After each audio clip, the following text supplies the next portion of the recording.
ಈ ಬಾರಿಯ ರಾಜ್ಯ ಬಜೆಟ್ನಲ್ಲಿ ಚಿತ್ರರಂಗಕ್ಕೆ ಸಂಬಂಧಿಸಿದಂತೆ ಸಾಕಷ್ಟು ಕೊಡುಗೆಗಳೇ ಸಿಕ್ಕಿರುವಂಥದ್ದು. ಅದರಲ್ಲೂ ಭಾಳ ಮುಖ್ಯವಾಗಿ ಹೇಳಬೇಕಂದ್ರೆ ಟಿಕೆಟ್ ದರ ನಿಗದಿ ಅಂದರೆ ತುಂಬ ವರ್ಷಗಳ ಬೇಡಿಕೆ ಆಗಿತ್ತು. ಸೊ ಇವತ್ತು ಅದು ಸಫಲ ಆಗಿದೆ ಅಂತಲೇ ಹೇಳ್ಬೋದು. ಯಾಕೆಂದರೆ ಈ ಬಗ್ಗೆ ಮಾತಾಡೋಕ್ಕೆ ನಮ್ಮ ಜೊತೆ ಬಾದಲ್ ಅವರು ಇದ್ರೆ ಬನ್ನಿ ಮಾತಾಡ್ಸೋಣ.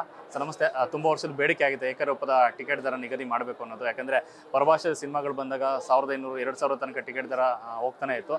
ಸೊ ಈಗ ಎಲ್ಲ ಭಾಷೆಗಳು ಸಿನಿಮಾಗಳು ಸೇರಿ ಮಲ್ಟಿಪ್ಲೆಕ್ಸಲ್ಲಿ 200 ರೂಪಾಯಿ ಮಾಡಬೇಕು ಅನ್ನೋಂಥದ್ದು ಒಂದೊಳ್ಳೆಯ ನಿರ್ಧಾರವನ್ನು ರಾಜ್ಯ ಸರ್ಕಾರ ಮಾಡಿದೆ.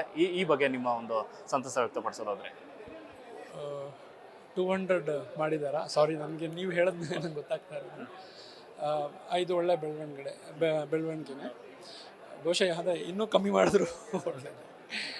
ಸೊ ಅದಾದಮೇಲೆ ಈ ಸಿನಿಮಾ ಟಿಕೆಟ್ ಜೊತೆ ಇಲ್ಲೆಲ್ಲ ಈ ಪಾಪ್ಕಾರ್ನ್ ಆ ಥರದ್ದು ಕೂಡ ಕಮ್ಮಿ ಮಾಡಬೇಕು. ಯಾಕಂದರೆ ಕಾಮನ್ ಪೀಪಲ್ಗೆಲ್ಲ ಬರೋಕ್ಕೆ ಆಗಲ್ಲ ಥಿಯೇಟ್ರ್ ಒಳಗಡೆ, ಅದನ್ನು ಮಾಡಿಸಿ. ಈ ಬಾರಿ ಬಜೆಟ್ನಲ್ಲಿ ತುಂಬ ಒಳ್ಳೆ ಕೆಲಸಗಳಾಗಿದೆ ಇಂಡಸ್ಟ್ರಿ ಸಂಬಂಧಪಟ್ಟಂಗೆ. ಒಂದು ಚಿತ್ರನಗರಿ ಮಾಡಬೇಕಂತ ಏನು ಬೇಡಿಕೆ ಇತ್ತು ಅದು ಆಗಿದೆ. ಇನ್ನೊಂದು ಕಡೆ ರಾಜ್ಯ ಸರ್ಕಾರ ಒಂದು OTT ಮಾಡಬೇಕು ಅಂತ ಅಂದ್ಬಿಟ್ಟು ಅದೊಂದು ಪ್ರಸ್ತಾಪ ಮಾಡಿರುವಂಥದ್ದು. ಆಬ್ವಿಯಸ್ಲಿ ಕನ್ನಡಕ್ಕೆ ಒಂದು ಈ ಟೈಮ್ಗೆ ಅದರ ಅವಶ್ಯಕತೆ ಇದೆ.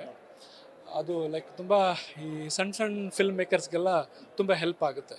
ಸೊ ಅದಾಗಲಿ, ಬೇಗನೆ ಆಗಲಿ. ಮಲ್ಟಿಪ್ಲೆಕ್ಸಲ್ಲಿ ಭಾಳ ಮುಖ್ಯವಾಗಿ ಅದೇ ಟಿಕೆಟ್ ದರ ಅಂತ ಬಂದಾಗ ಪರಭಾಷೆಗಳ ಹಾವಳಿ ಕಮ್ಮಿ ಆಗುತ್ತಾ ಅಂತ ಈಗ ಅದ್ರ ಬಗ್ಗೆ ನನಗೆ ಗೊತ್ತಿಲ್ಲ, ಬಟ್ ಕಮ್ಮಿ ಮಾಡಿದಷ್ಟು ಒಳ್ಳೆಯದು.